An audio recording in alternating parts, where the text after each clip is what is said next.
So recently I made a video teaching you how you can use misdirection on nuke to really open up your T side and make it very difficult for the other team to hold you back because you're manipulating their rotations and movements around the map.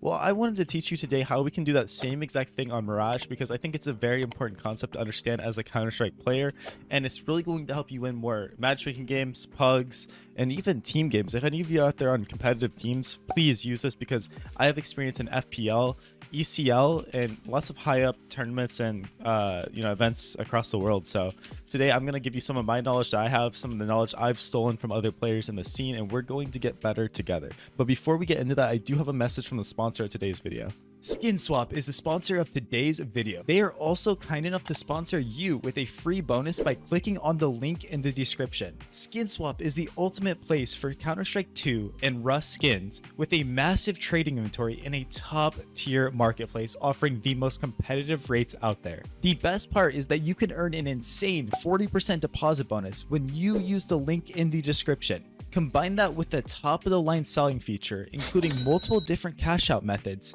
and their trading feature, which takes under a minute, and there is absolutely no reason to not sign up with the link in the description. All right, so let's talk about it. So on Mirage, T side, we are trying to find the gaps on the CT defense, right? That's with any map. But on Mirage, typically, they're going to play one player on A that's anchoring, right? He could be jump spotting back here or playing in sight. You're going to have a connector player.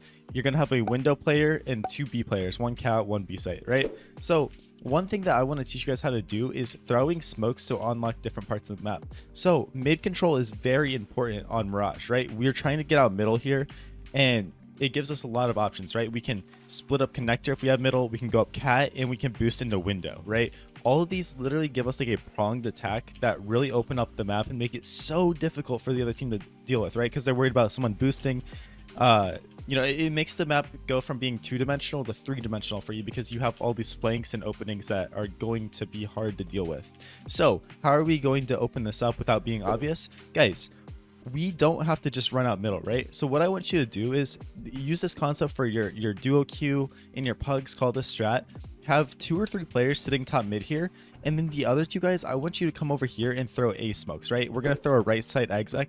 So one of you is gonna smoke stairs like this, line up with these 2. Oh, I missed it. Line up with these 2 and then aim to the right of that. You can pause the video if you need to see it. And then I want one person just to throw some jungle smoke, right? I usually don't throw this, but like right there. And you're going to throw this right side execute, throw flashes out, and get somebody out here, right? Get somebody out Apex, taking these fights. Maybe there's an upper CT, you die, unlucky, whatever. But the point is we're getting out here, and we're cutting off the vision, and we're making these players try to spam through here and do this. Because guess what? If the window player is now rotated here, trying to spam and flash over or go through, and the connector player is sitting here trying to spam through the smokes and do his thing, guess what that means, guys? We now have 2 or 3 players coming out middle here, shift walking out, taking these fights. There's going to be a cat player every single time. There will be a cat player that's coming to rotate to con, and you can catch him off. Or if he doesn't, you literally have free backstab kills. And a lot of times they might come back and check for it, but they're like half-hearted clearing it, and there's 2 guys aiming at them, and they're dead. Boom. Trust me, throwing these smokes on A side is going to allow you so much space out middle. Literally, it's going to be how you can take mid control so easily, and you're going to win so many rounds doing this. Every top level team has a strat like this. Now, how can we do this reverse? One, we could just go through B. We have the smokes being thrown, but we have 3 guys in apps ready to run out. That's just a fake at that point, and that can be very effective as well. But one thing I want to talk about now is doing the exact opposite. So instead, let's go ahead and smoke off window, right? Hopefully I actually hit this. And then we're going to smoke off top mid. This is off the round. At the start of the round, we're throwing this, right? We're throwing these smokes and we're getting out top mid and window, boom, perfect. And we have 2 guys out here taking fights and dueling, making pressure. They're mollying off stuff. They're just doing whatever, right? And now, while we have guys heavy pressuring mid, we're going to 3-man walkout ramp. There might be an upper ticket, right? Don't get me wrong. But now we have all this space because the other team is saying they're heavy fighting mid. And now we're all taking these duels out A, trying to pressure the solo guy here because there should just be one anchor. Whatever you guys do, understand that when you throw util around the map, the other team is forced to react to it, right? It's the same thing if you're throwing pressure on B. Right? If you're pressuring this B guy off early round, right? Like maybe we're throwing a lurk smoke. I don't usually default up here, so I don't know what the lurk smoke is. I think it's that. Yeah, perfect. And we're throwing the lurk smoke. We're mauling van. We're doing this. Guess what? this guy is literally calling, guys, they're pressuring B, I need help, I really need help, guys, I can't hold this.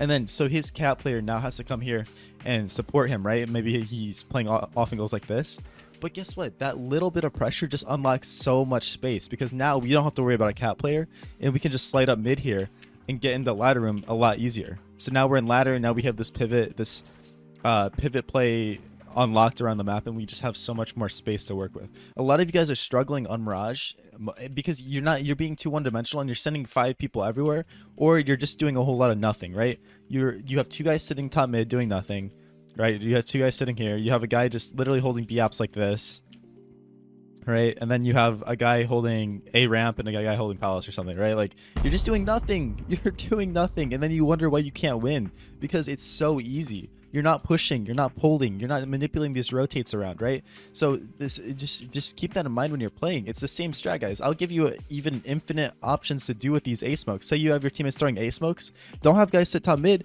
Instead, have 2 people walking underpass. You're throwing those A smokes, you're getting 3 people out, and then you're boosting a guy up into window. Boom. Now this guy is boosted into window. These window players are gone. You can either flank CT, or you can just get free kills through here. Boom, kill dead. Boom, here. Just be more unpredictable and do these plays. You don't have to have a 5Q to do these kind of things. You can literally do this with 1 or 2 other players, and just tell your random teammates to throw A pressure and run out A and, you know, make chaos. That's all you need. This doesn't have to be a 5Q thing you have to do. So I think a lot of people are just missing this T-side pressure, and it can really make it so that your T-sides are a lot easier. Trust me, guys. Like I said, I have FPL experience. I am in ECL right now, FPL. I see all these concepts, and it's a lot easier said than done. I understand that. But once you can start implementing this kind of pressure into your game, you're not going to win every single one, but it's going to make your T-sides a lot more dynamic and hard to deal with. At the end of the day, Counter-Strike can be random at times. It can be unlucky, and you might still just get absolutely destroyed. But I'd rather get destroyed being proactive and doing stuff like this than get destroyed by just sitting around the map and praying that we, you know, get a kill because they push palace, or get a kill because they through the game or something. I'd rather actually win the game instead of relying on the other team throwing. So that's kind of how I feel about it, and it can be a lot easier when you actually, you know, use your head and do these kind of things. So in the comments below, I want you to write to me what map you would like me to see me explain, and, you know, kind of go into depth about this, because I think I want to do that more in the following days and weeks in 2023 before we get into 2024 and we start focusing on high quality, you know, long videos. So let me know what maps you want to see. Let me know what concepts you want me to talk about. You guys have been amazing this year so far. I can't believe we've almost posted 365 videos, one every single day. It's just absolutely unreal, and you guys have been the only reason I've been able to do it, because of all the support, all the encouragement. So thank you so much for that. I'll catch you guys all later. You all have a great rest of your day. Let's keep grinding, let's keep working hard, and your subscription would mean so much to me. I'm trying to get 20,000 subscribers, and we're gonna get there one day. We're gonna get there. So you all take care, keep working hard, and I hope to see you at the top level. Keep going.